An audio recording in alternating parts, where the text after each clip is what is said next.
राज्यसभा सांसद के रूप में महेंद्र भट्ट ने साझा किए अपने अनुभव। कहा, संसद में बात रखने का मिला मौका।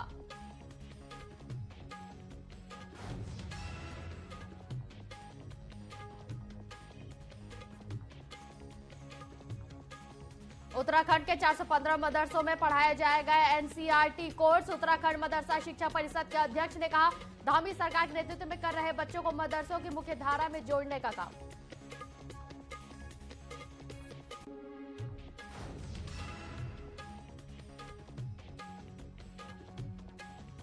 नदियों से मलबा न हटाए जाने पर हाईकोर्ट ने सरकार से मांगा जवाब। कांग्रेस ने सरकार पर खड़े किए सवाल। कहा, आपदा के खतरे के बावजूद कोई तैयारी नहीं।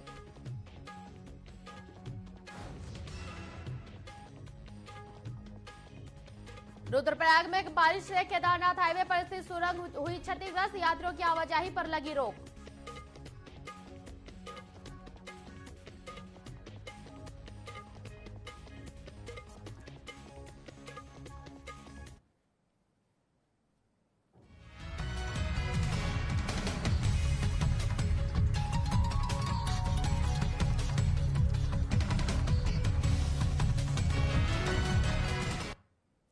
नमस्कार, न्यूज अपडेट में आपका स्वागत है। मैं हूं आपके साथ सिमरन मिश्रा। बढ़ते हैं खबरों की ओर।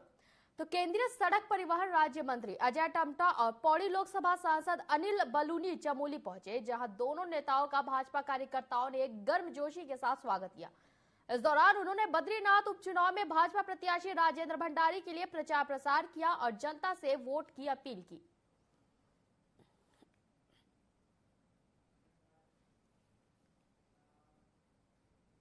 चमोली में बद्रीनाथ उपचुनाव को लेकर राजनीतिक पार्टियों ने प्रचार प्रसार तेज कर दिया है। वहीं कांग्रेस पार्टी के दिग्गज नेता बद्रीनाथ विधानसभा उपचुनाव में कांग्रेस प्रत्याशी लखपत बुटोला के समर्थन में वोट करने के लिए लगातार जनसंपर्क कर अपील कर रहे हैं।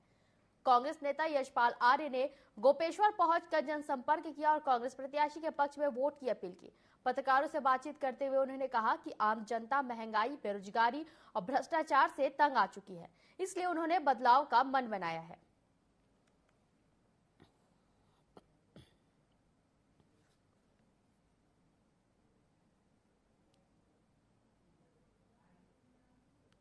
भारतीय जनता पार्टी की सदस्यता ग्रहण की और कांग्रेस का परित्याग कर आज वह भाजपा के उम्मीदवार हैं। निश्चित रूप से उन्होंने बद्रीनाथ की महान जनता के भावनाओं का अनादर किया है, पूरा देश का सम्मान किया है। प्रश्न है कि ये फैसला क्यों लिया, जनता पूछना चाहती है। उत्तराखंड भाजपा के प्रदेश अध्यक्ष महेंद्र भट्ट ने राज्यसभा सांसद के रूप में अपने पहले अनुभव को मीडिया के सामने साझा किया। उत्तराखंड भाजपा अध्यक्ष और राज्यसभा सांसद के रूप में महेंद्र भट्ट दोनों जिम्मेदारियों को निभा रहे हैं। उन्होंने राज्यसभा के विशेष सत्र का अनुभव मीडिया से साझा करते हुए कहा कि सीमांत राज्य से आने वाले एक छोटे से राजनीतिक कार्यकर्ता को देश की संसद में अपनी बात रखने का मौका मिला, जो कि उनके लिए बेहद सौभाग्य की बात है। महेंद्र भट्ट का कहना है कि उत्तराखंड की जनता की जो अपेक्षाएं हैं, उन्हीं मुद्दों को सदन के पटल पर रेखांकित किया गया है।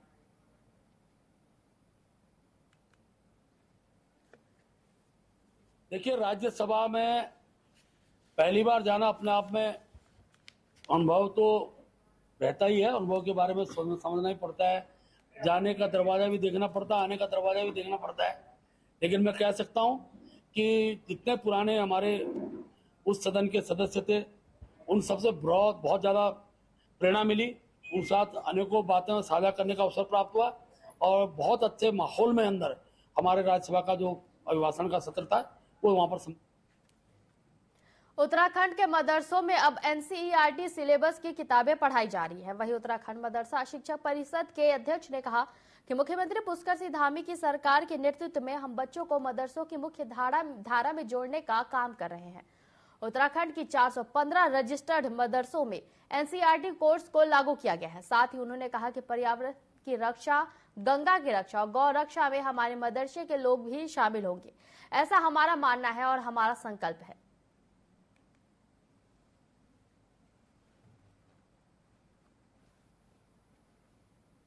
हमारे आदरणीय मुख्यमंत्री श्री पुष्कर सिंह धामी जी ने जो काम किया है, हम उनके नेतृत्व में उन मदरसों के बच्चों को मुख्य धारा से जोड़ रहे हैं और तमाम मदरसों के अंदर जो 415 मदरसे हमारे रजिस्टर्ड हैं, हमने वहां एनसीईआरटी के कोर्स को लागू किया है। मैं दावे के साथ ये बात कह सकता हूं कि आने वाले दिनों में वो मुख्य धारा में जुड़ेंगे और किसी के भी षड्यंत्र का शिकार नहीं होंगे। ये बात कहने का तात्पर्य मेरा ये है कि वही लोग मस्जिदों में जाते हैं, वही मदरसों में जाते हैं, उपदेशक बनते हैं। अगर हम उन्हें अच्छी एजुकेशन देंगे, अच्छी शिक्षा देंगे, तो कल जब वो मस्जिद और मदरसों में जाएंगे तो वहां वो शूल नहीं बांटेंगे, वो फूल बांटेंगे, ऐसा मेरा मानना है।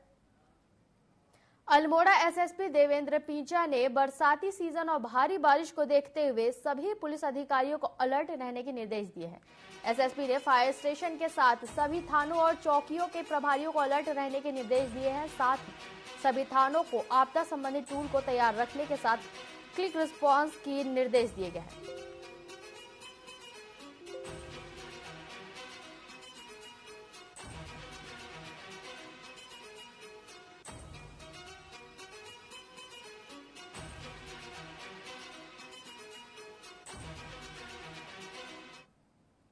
मेरे द्वारा ये जो संबंधित जितने थाने हैं, फायर स्टेशन है, इवन जो एसडीआर को उनको अलर्ट रखा गया है और किसी भी परिस्थिति में तैयार रहने के लिए तथा साथ में जितने उपकरण हैं उनको ठीक अवस्था में रखने के लिए पूर्ण रूप से सबको निर्देशित भी कर दिया गया है। प्रदेश में बाढ़ राहत के कार्य न करने और नदियों से मलबा न हटाने को लेकर कोर्ट ने राज्य सरकार को 2 सप्ताह के भीतर जवाब मांगा है, जिसे लेकर अब कांग्रेस ने सरकार पर सवाल खड़े करते हुए कहा कि उत्तराखंड विषम भौगोलिक परिस्थितियों वाला प्रदेश है, जगह जगह आपदा का खतरा बना रहता है, जिसके बावजूद कोई तैयारी नहीं की गई है। हाईकोर्ट को ही डंडा करना पड़ता है, तब जाकर सरकार जागती है। भगवान भरोसे ये सरकार चल रही है और सारे विभागों का हाल आप देख लीजिए, कोई भी वहां पर जवाबदेही नहीं है, कोई भी जो है जनता की फिक्र करने वाला नहीं है, क्योंकि जनता ने विश्वास करके प्रचंड बहुमत भाजपा को दिया है। उस प्रचंड बहुमत का नशा उतरे तब जाकर के जनता की समस्याओं पे मंत्री ध्यान दें। लेकिन मुझे लगता है कि ये प्रचंड बहुमत का नशा भी जनता ही आने वाले समय में भाजपा की सरकार से जो है उतारेगी, वरना ये तो जनता की सुध लेने वाले हैं नहीं। आगामी 22 जुलाई से सावन महीने की शुरुआत होने जा रही है। ऐसे में धार्मिक सरकार और देहरादून पुलिस प्रशासन ने 4 धाम यात्रा के बीच अब कांवड़ यात्रा को लेकर भी अपनी कमर कस ली है। कांवड़ यात्रा में किसी प्रकार की अनहोनी से बचने के लिए अग्निशमन विभाग ने भी अपनी तैयारी पूरी कर ली है। वहीं अग्निशमन के अधिकारी बीवी यादव ने बताया कि 4 धाम यात्रा के दौरान ऋषिकेश बस अड्डे पर हमारी एक यूनिट तैयार है और 24 घंटे अपनी सेवा दे रही है। देखिए, जहाँ 4 धाम यात्रा की बात है तो इसमें अब हमारी जो है एक यूनिट तैनात है ऋषिकेश बस अड्डे पर, जो वो 24/7 वहीं चल रही है। और कांवड़ यात्रा की बात है तो इसमें हमारे 3 यूनिटें जो है उस 4 धाम के अतिरिक्त 3 यूनिटें रहती हैं। एक नटराज चौक पर रहती है हमारी ऋषिकेश में, दूसरी जो है IDPL में, और तीसरी थाना रायवाला पर जो है। ये हमारी तैयारियां हैं इसके दृष्टिगत। आप देख रहे हैं कि इस समय जो है गाड़ियों में या कभी रोड एक्सीडेंट हो जाए तो हमारी यूनिट दोनों काम करती है, अग्निशमन और रेस्क्यू का कार्य दोनों करती है। तो इस तरह से हम कांवड़ यात्रा के लिए भी तैयारी कर ली है। उत्तराखंड आपदा प्रबंधन समिति के उपाध्यक्ष विनय रोहेला 4 दिवसीय कुमाऊं दौरे पर है, जहां उन्होंने आपदा से निपटने के लिए संबंधित अधिकारियों की बैठक ली और आवश्यक दिशा निर्देश दिए। साथ ही बीजेपी कार्यकर्ताओं ने उन्हें नगर में आ रही समस्याओं से अवगत कराया, जिसे लेकर उन्होंने समस्याओं के निस्तारण की बात कहते हुए कहा कि मानसून से कोई जनहानि और पशु हानि न होने को लेकर अधिकारियों को सतर्क किया गया है।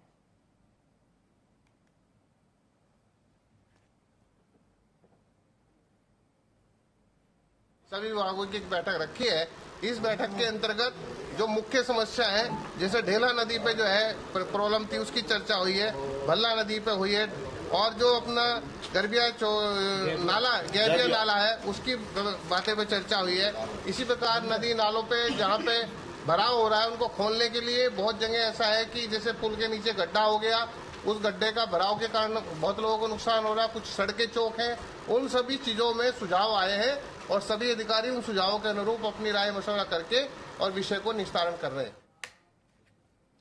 रुद्रप्रयाग में बीती रात हुई बारिश से हाहाकार मचा दिया है। बारिश के चलते केदारनाथ हाईवे की सुरंग का ऊपरी हिस्सा ढह गया है, साथ ही सुरंग के बीच में एक बड़ा छेद हो गया है। फिलहाल इस रास्ते में केदारनाथ धाम जाने वाले वाहनों की आवाजाही बंद कर दी गई है। यात्री बाईपास मोटर मार्ग से आवाजाही कर रहे हैं। वहीं दूसरी ओर बारिश के चलते कई जगहों पर जल भराव की स्थिति भी पैदा हो गई है। घाट जलमग्न हो चुके हैं। बेलनी पुल के नीचे शिव मूर्ति डूब गई है। वहीं आवासीय घरों को भी खतरा पैदा हो गया है। कहीं ना कहीं ठेकेदार के द्वारा घोर लापरवाही इस मामले में की गई है। अगर लापरवाही ठेकेदार नहीं करता तो शायद वो जाले नहीं टूटते, क्योंकि 2-3 महीने वो सुरंग बंद भी रही। उसके बावजूद भी जब जाले लगाए गए तो आखिरकार उसका टूटने का बड़ा कारण है कि ठेकेदार की कहीं ना कहीं बहुत घोर लापरवाही है, और इसमें NH विभाग की मैं लापरवाही कहूँगा। दूसरा, जो हनुमान मंदिर के नीचे जो घाट बनाए गए थे वो भी जलमग्न हो चुके हैं। कल से बहुत तेज बारिश है, और जो घाटों जो बनाए भी गए थे वो भी लगभग उसके नीचे की जड़ भी हिल चुके हैं, वो टूट चुके हैं। वो भी लगातार बारिश जारी है, और बद्रीनाथ क्षेत्र में भी लगातार बारिश जारी है, जिससे बड़ा नुकसान भी हो रहा है। बड़े बड़े पेड़ जो बह के आ रहे हैं, तो मैं सभी लोगों के जो नदी किनारे हैं, मैं उनसे दरख्वास्त करता हूं कि आप अपनी जान माल की सुरक्षा भी करें। उत्तराखंड में बारिश ने लोगों को भीषण गर्मी से राहत दिलाई है। वहीं अब तेज बारिश से यातायात भी प्रभावित हो रही है। चंपावत जिले में शासन प्रशासन ने स्कूली बच्चों, आंगनबाड़ी केंद्रों की बारिश के कारण छुट्टी घोषित की है। वहीं बारिश से जगह जगह नाले उफान पर आ चुके हैं, जिससे लोगों के आवागमन में परेशानी हो रही है। यातायात भी प्रभावित हो रहा है। बारिश से ग्रामीण क्षेत्र ज्यादा प्रभावित हो रहा है। टनकपुर से चंपावत जाने वाले राष्ट्रीय राजमार्ग में स्वाला की पहाड़ियां लगातार दरकने से नेशनल हाईवे भी प्रभावित हो रहा है।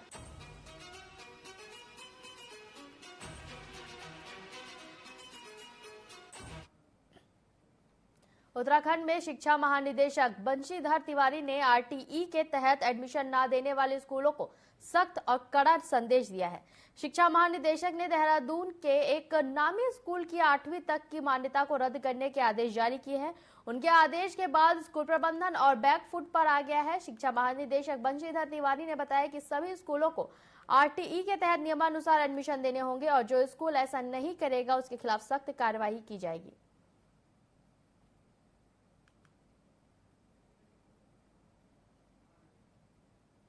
नहीं, जैसा मैंने बताया, उनकी मान्यता इसलिए निरस्त की गई थी कि उन्होंने जो RTE एक्ट के तहत जो छात्र हैं उनका प्रवेश लेने से मना कर दिया था। तो अभी उनके प्रतिनिधि परसों मेरे पास आए तो उन्होंने कहा कि हम अपना रजिस्ट्रेशन करा के उन बच्चों को प्रवेश देंगे। अगर वो प्रवेश देंगे फिर जो हमने निरस्त किया उसे पुनर्विचार करेंगे, लेकिन प्रवेश देंगे। उन्होंने एक प्रत्यावेदन दिया था कि हमारा संकेत संस्थान घोषित हो गया है, इसलिए उन्होंने मना कर दिया था। लेकिन ऐसा नहीं है, वो जो प्रक्रिया है विहित प्रक्रिया के अनुसार उन्होंने नहीं किया था। तो हमने कहा कि अगर आपको अल्पसंख्यक संस्थान का दर्जा चाहिए भी तो जो प्रक्रिया है उसके अनुसार आइए, फिर उस पर हम लोग कार्रवाई करेंगे। लेकिन तब तक जब तक ये अल्पसंख्यक संस्थान घोषित नहीं हो जाता तब तक तो प्रवेश लेना ही। मंगलौर उपचुनाव के चलते केंद्रीय राज्य मंत्री कृष्णपाल गुर्जर रुड़की पहुंचे, जहां उन्होंने प्रेस कॉन्फ्रेंस को संबोधित किया। इस दौरान उन्होंने भाजपा प्रत्याशी करतार सिंह भड़ाना को लेकर कहा कि वह जीतने वाले प्रत्याशी और इस बार वह मंगलौर विधानसभा से चुनाव जीतकर मिथक बनने वाले हैं। साथ ही कहा कि वह बहुत सरल स्वभाव के व्यक्ति हैं और उनको सर्व समाज का वोट मिलने जा रहा है।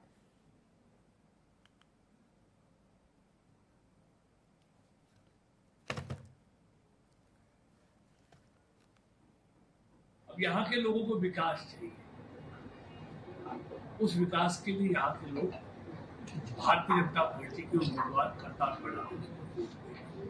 सिंह, क्योंकि अगर क्षेत्र का विकास कराना है तो सरकार में हिस्सेदारी चाहिए, और उत्तराखंड की सरकार में हिस्सेदारी सिर्फ भारतीय जनता पार्टी का उम्मीदवार दे सकता है, कोई दूसरा नहीं। उत्तराखंड में बीते कई दिनों से हो रहे भारी बारिश के बीच मौसम विभाग ने 5 और 6 जुलाई के लिए प्रदेश के कई हिस्सों में भारी बारिश का रेड अलर्ट जारी किया है। खासकर कुमाऊं के अधिकांश हिस्सों में भारी बारिश का रेड अलर्ट जारी किया गया है। मौसम विभाग के निदेशक विक्रम सिंह ने कहा कि भारी बारिश के चलते आम जनता को सतर्क रहने की खास जरूरत है, क्योंकि बीते कई दिनों से प्रदेश के अनेक हिस्सों में हो रही भारी बारिश के बाद भूस्खलन के साथ ही नदी नाले उफान पर है। ऐसे में नदी नालों के आसपास जाने से बचे।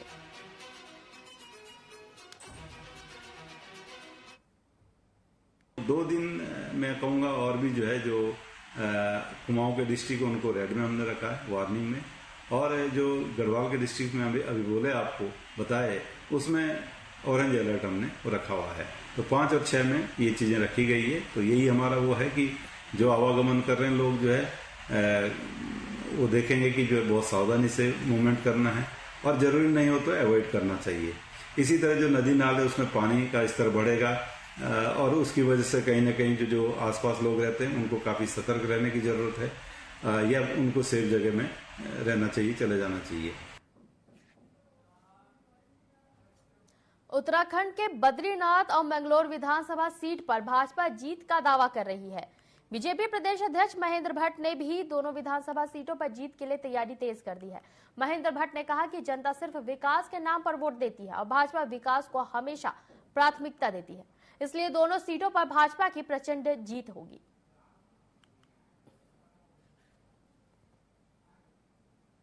जयंत चौधरी जी की बहुत बड़ी जनसभा है, माननीय मुख्यमंत्री जी और मैं भी उस कार्यक्रम में रहेंगे और विजय बहुगुणा जी को हमारा बद्रीनाथ विधानसभा के अंदर उनके कार्यक्रम, सौरभ जी का कार्यक्रम लगे, विजय बहुगुणा कार्यक्रम ने मांगा हुआ है। इसके साथ साथ हमारे निशंक जी पूर्व मुख्यमंत्री हैं, हमारे पूर्व मुख्यमंत्री और वहाँ के सांसद है पौड़ी लोकसभा के अपने तीरथ सिंह रावत जी, उनका कार्यक्रम बनने वाला। और कल 7 तारीख और 8 तारीख को माननीय मुख्यमंत्री की 6 जनसभाएं ये बद्रीनाथ विधानसभा के अंदर विभिन्न स्थानों पर रहेंगी। छोटी सभाएं, छोटे क्षेत्रों में छोटी सभाएं रहेंगी, लेकिन एक अच्छा माहौल है। मैं विश्वासपूर्वक कह सकता हूँ कि दोनों विधानसभा भारतीय जनता पार्टी अच्छे मतों से जीतने जा रही है। मौसम विभाग के भारी बारिश के अलर्ट के बीच अल्मोड़ा में आज भी सभी स्कूल बंद है। भारी बारिश की चेतावनी के बीच अल्मोड़ा में 3 दिनों से स्कूल को बंद रखने के आदेश जारी किए गए हैं। भारी बारिश से अल्मोड़ा नगर के राजपुरा वार्ड में मकान भरभरा कर गिर गया। दिन में हुए हादसे के समय परिवार के सभी लोग इस कमरे में नहीं थे। गनीमत रही कि हादसे में कोई भी हताहत नहीं हुआ।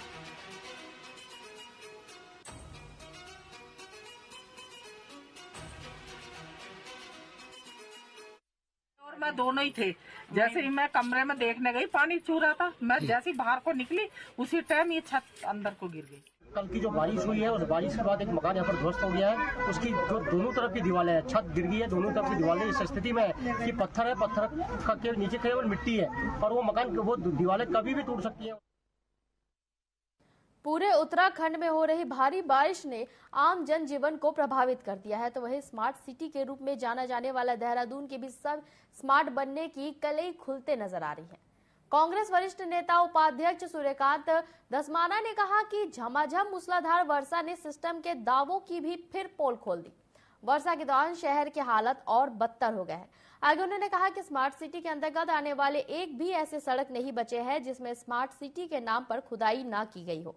पूरे शहर की सड़क की हालत बद से बदतर हो चुकी है।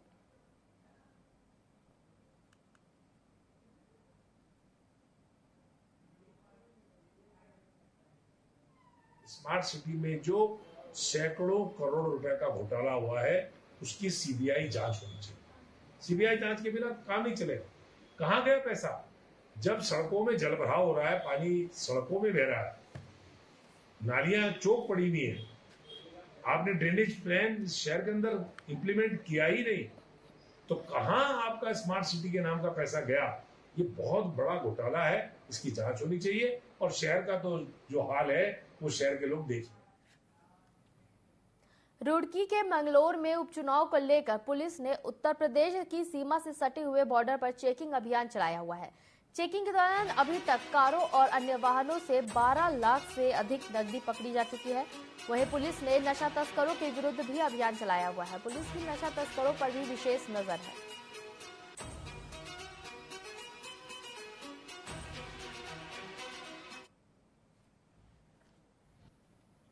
जो एफएसटी एसएसटी टीमें हैं और चेक पोस्ट हैं, उनके द्वारा चेकिंग की कार्रवाई, चूँकि आदर्श आचार संहिता मंगलौर विधानसभा उपचुनाव के दृष्टिगत लागू है, चेकिंग के दौरान अब तक लगभग 12.5 लाख रुपए कैश बरामद किए गए हैं और अलग अलग घटनाओं में नशे की सामग्री भी पर्याप्त बरामद की गई है। निरंतर ये कार्रवाई चलती रहेगी और जो भी चीज़ें रिकवर होती हैं वो उसके अनुसार एसओपी के अनुसार उसमें अग्रिम कार्रवाई की। मौसम विभाग ने नैनीताल जिले में भारी बारिश का रेड अलर्ट जारी किया है, जिसके बाद शुक्रवार को जिले में सभी सरकारी और गैर सरकारी स्कूल बंद रहेंगे, जिसका आदेश डीएम वंदना सिंह ने जारी कर दिया है। आदेश के अनुसार कक्षा 1 से 12 तक के सभी स्कूलों में छुट्टी रहेगी। इसके साथ ही भारी बारिश को देखते हुए सभी अधिकारियों को अलर्ट रहने के निर्देश भी दिए गए हैं।